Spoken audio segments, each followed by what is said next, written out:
In the bitter cold isolation of the Arctic base, 2 children were born into a legacy of ambition and desperation. Alexia and Alfred Ashford, born around 1971 to an unnamed surrogate. They are not the product of love, but of science. Their creator and father, Dr. Alexander Ashford, had resurrected the ancient bloodline of his family through Project Code Veronica, a secret endeavor that reached back into the grave to retrieve greatness. Using DNA extracted from the preserved body of his revered ancestor, Veronica Ashford, Alexander sought to engineer a child worthy of her name, a genius who would restore the family's crumbling prestige.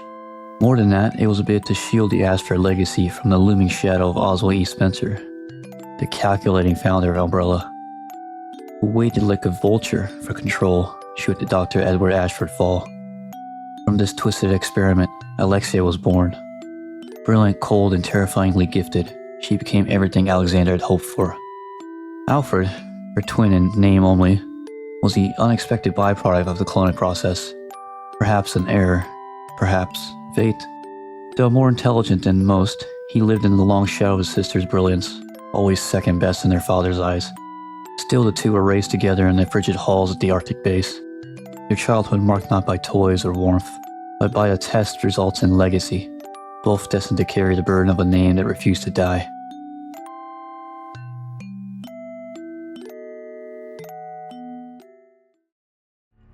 By the age of 10, Alexia Ashford had already surpassed the minds of men twice, even 3 times her age. She graduated from a prestigious university with ease and was swiftly recruited by Umbrella Pharmaceuticals as a virologist, an unprecedented feat for someone so young. But genius, as always, came with a price. Among seasoned scholars, she was viewed as an anomaly, among children, a stranger. Her intellect erected invisible walls no one dared to scale. Isolated in sterile laboratories and endless research, Alexia found little companionship, save for Alfred, her devoted twin. He was the only constant in her world, the only one who didn't seem diminished by her brilliance. By then, she had already begun to scorn her father, Dr. Alexander Ashford, seeing him not as a creator or a guide, but as a flawed man drowning in the very mediocrity she believed plagued the world. To Alexia, he was just another member of the ignorant masses, useful only as a stepping stone towards something greater. It was February 1983, the cold biting deeper than usual into the steel bones of the Arctic base. Alexia had just turned 12, though birthdays meant little to her now. Her world was data, blood samples, and whispered thoughts of legacy. But on this particular day, her brother Alfred approached her with an unusual spark in his eye. He spoke of a secret room hidden deep within the base, a place their father had never mentioned. The lock, he explained, required a key, specifically the Ashford family gemstone, a large ruby set in an ornate silver choker, one that had been passed down like a crown among the family's chosen. Without hesitation, Alexia unclasped the necklace from her throat and placed it in Alfred's hands. Together, the twins uncovered the corridor and stepped into the hidden chamber. Dustly sounds clung to the air as ancient files and sealed documents whispered the truth they had never been meant to know. They were not children born of love or tradition. They were constructs, creations molded in the image of Veronica Ashford, the family's long-dead matriarch. Clones bred not from destiny, but from desperation and ego. Every moment of their existence had been orchestrated by Dr. Alexander Ashford's obsession. What was left of the childish loyalty withered in that room. In its place, hatred bloomed, cold and consuming. From that day forward, the twins no longer saw their father as a man. He was a thief of legacy, a coward masquerading as a visionary, and in their minds, he would be erased from the future they had planned to create. In March of 1983, cold calculation replaced any final traces of affection. Under the sterile lights of the Antarctic lab, Alexander Ashford, once a man of science and ambition, was captured by his own creations. Bound in silence and betrayed by the very legacy he had tried to forge, he became nothing more than a subject on a gurney. Alexia, with her intellect sharp as a scalpel, had already developed a new viral strain, a hybrid of the progenitor virus and the genetic remnants of an ancient virus extracted from the body of a queen ant. She named it T. Veronica, after the revered matriarch of their bloodline. It was meant to be the cornerstone of a new evolution, one that would cleanse the weakness and forge perfection. Her father, unprepared and unworthy in her eyes, was chosen as the first to receive it. Transformation was not instant. But it was cruel. His mind, unable to adapt to the virus's rapid genetic rewriting, collapsed under its own weight. Flesh wrapped, bones twisted, and the man who had once led the Ashford line screamed into the void as he lost everything: language, self, identity. What remained was a monster, blind, shriveled, and bound in chains deep beneath the base. They called him Nosferatu, fitting title for the grotesque echo of a man who had sought to play God, only to be devoured by his own children's vision of divinity. In the months that followed their father's descent into madness, Alexia buried herself in research. She observed Nosferatu's degradation, not with sorrow but with cold scientific detachment. The T. Veronica virus, for all its promise, still bore fatal imperfections. Her father's failure had proven that, but within that failure, Alexia found answers. Drawing on the data extracted from his mutation and the biological legacy of the progenitor virus, she refined her creation. Where others saw abomination, she saw opportunity. If the virus could not be tamed through will alone, then time would be her tool. She formulated a plan that only someone with her genius and her ruthlessness could conceive. To inject herself with the T. Veronica virus and then enter a state of cryogenic suspension. Extreme cold will halt the virus's destructive pace, slowing the mutation to a crawl, allowing her body to adapt gradually, cell by cell, over the course of 15 years. When she awoke, she would no longer be human. She would be something greater. In December of 1983, with the Antarctic winds howling outside the base, Alexia summoned her brother. "You will guard this place," she told him, her voice devoid of doubt. "Protect me and carry out my will until the time comes." Alfred, ever loyal, nodded with a fervent devotion. For him, it was a sacred duty. For her, it was the final moment of a carefully orchestrated symphony. Then, without ceremony, she lay down in this cryogenics chamber. The hiss of the freezing gas filled the room, and the lid sealed shut. Alexia Ashford, age 12, slipped into a dreamless sleep, her body frozen in time, her mind poised to awaken as something the world had never seen. A perfect sovereign forged by the virus and vision. 15 years passed in silence. Buried beneath the Antarctic ice, Alexia Ashford lay in cryogenic stillness, her body and the T. Veronica virus evolving into a perfect synergy. Above, the world changed, wars ignited, Umbrella's influence spread like rot, and Alfred Ashford, her faithful twin, clung to her legacy with increasing desperation in a fractured mind. And in a final act of loyalty, Alfred returned to the chamber and activated the thawing sequence. Moments later, mortally wounded and collapsing from the weight of years spent unraveling, the cryostasis lid hissed open. From the mist and cold arose Alexia, no longer a child, no longer human. She knelt beside him, cradling his remain in her arms, eyes empty yet smoldering with the new consciousness. Not grief, no. Something colder. Something deeper. It was loss intertwined with wrath. Purpose fused with pain. Alfred had awakened a queen.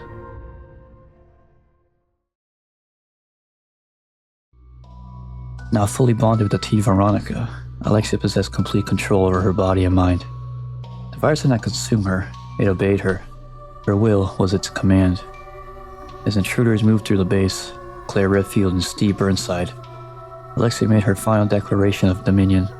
With the mere thought, she summoned one of the massive organic tendrils coiled deep beneath the structure. It burst through the ice and metal with monstrous force, lashing out and obliterating the duo's escape vehicle in a thunderous display of power. There would be no escape. Driven by vengeance and curiosity in equal measure, she captured them both. It would serve a dual purpose.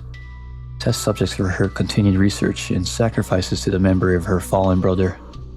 For in her mind, Claire and Steve had stolen what little of Alfred remained. Now there would be a reckoning, and it would begin in the hollow depths of the Antarctic, with the world's new queen poised to rise. Steve Burnside, young and defiant, was separated from Claire and thrown into a chamber unlike any other. A grotesque coliseum carved from steel and ice, its walls lined with towering suits of ancient armor, remnants of a time when honor still meant something. But there will be no honor here, only evolution, or death. Alexia, now fully ascended and coldly regal, watched from above as she prepared to repeat the experiment that had turned her father into a monstrous wretch. But this time, the virus was hers, no longer just T. Veronica, but a perfected, derivative strain tailored by her own hand. Where her father had failed and degenerated into madness, Steve would be the next test of what humanity could become under her control. Injected against his will, he writhed and screamed as the virus tore through his veins, reshaping him with brutal efficiency. His muscles convulsed, his skin burst open, and in moments he was no longer Steve Burnside, but a creature of muscle and bone, primal strength bound in a form that only barely remembered its origin. Elsewhere on the base, as the walls trembled with Alexia's awakened power, another shadow arrived. Albert Wesker, drawn to the Antarctic facility by his own schemes.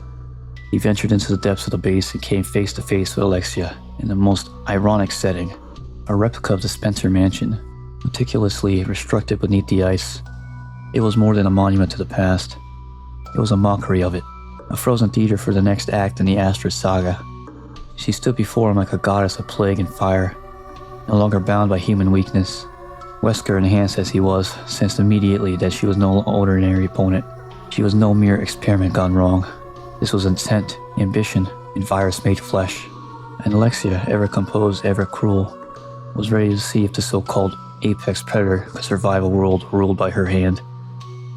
In the heart of the replica mansion, beneath the crushing weight of Antarctic ice and legacy, Alexia Ashford embraced her final metamorphosis, as Wesker stood before her, measuring the danger with his cold, calculating eyes.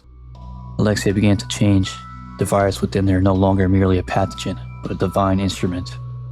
Her skin blistered and sloughed away like discarded silk, revealing the form she had envisioned for so long as true godhood. Her body remained elegant, statuesque, eerily reminiscent of her former self, but her skin had turned a pallid gray, veins and arteries pulsing visibly beneath it like dark rivers of power. Chitinous armor spiraled across her limbs and shoulders, a grotesque form of natural plating, giving her both a regal and monstrous appearance. Her blood, now alchemically transformed, burned like liquid fire when spilled, a weapon she could manipulate at will. From her hand flowed not hair but a thin skin-like membrane, silken and living. A short fringe curled across the right side of her face, while the left cascaded in a long flowing sheet that had moved with disturbing grace. Like a phantom's veil, she was both beauty and horror, sculpted by science, crowned by madness. Wesker attacked first, faster than any normal man could perceive. Blows that would shatter concrete rained down upon her. Alexia did not yield. She barely reacted. She was beyond pain, beyond flesh, beyond man. Recognizing her as something he could not yet defeat, Wesker retreated into the shadows, leaving only one man to face her, Chris Redfield. Alone, burdened by loss and duty, Chris stood before the evolving monstrosity that had once been a child genius in cryosleep. Alexia unleashed her fury without hesitation. Her strikes were precise, calculated, and devastating. For a moment it seemed like the world would burn by her hand, that all of mankind might kneel beneath the queen born of virus and vengeance. But the battle was not yet over. Wounded but not broken, Alexia retreated into the bowels of the Antarctic base, her body sheeting with vile rage. Her early defeat of Chris Redfield's hands had not humbled her, it had enraged her. She would not accept failure, not now, not at the dawn of her dominion. As Chris and Claire made their way towards the control room passageway, a sickening wet sound echoed behind them. From within one of Veronica's mutant breeding pods, Alexia re-emerged, her form array twisting again, her eyes burned with hate, her regal composure now replaced by something far more primal. Chris opened fire, bullets tearing into her rapidly mutating body. But this only accelerated her transformation. With the shriek that reverberated through the metal corridors, Alexia's body ruptured and exploded outward into a grotesque mass of biomass. A colossal cocoon-like structure formed, its shape resembling a queen ant's nest or a swollen abdomen of some unholy insect hive. Her full tentacles lashed violently, tearing through the steel walls of the base, while gouts of flame erupted from her body like volcanic fury, and sucked her limbs sprouting from her sides, dragging her mutated form to the chamber like some colossal queen of vermin. Chris fought back with all he had. The room was a storm of fire, bullets, and screaming horrors. Somehow, against all odds, he prevailed once more, leaving the writhing cocoon shattered and the chamber eerily quiet. But Alexia was not yet finished. She had become a massive, dragonfly-like abomination. Her 4 tentacles reshaped into wings that buzzed with unnatural speed. Chitinous armor gleamed like black crystal, and flames spewed from her gaping maw as she took flight. An apex predator of the new age, untouchable by ordinary weapons. Bullets ricocheted harmlessly from her armored form, and the ground beneath Chris shook as she descended like an insect god. But Chris had come prepared. In his hands he wielded the linear launcher, an experimental rail weapon designed to pierce even Umbrella's worst creations. With no room left to retreat, and no other option remaining, Chris fired. The beam tore through the air like divine judgment. It struck Alexia dead center, cleaving through her viral heart in a blinding eruption of heat and force. She screamed a terrible echoing sound of rage and disbelief as her body disintegrated, flames consuming her mutated wings, her viral mass, and at last, her once beautiful face. When the fire died, nothing remained. Alexia Ashford, queen of the T. Veronica virus, and the last of the Ashford bloodline, was gone.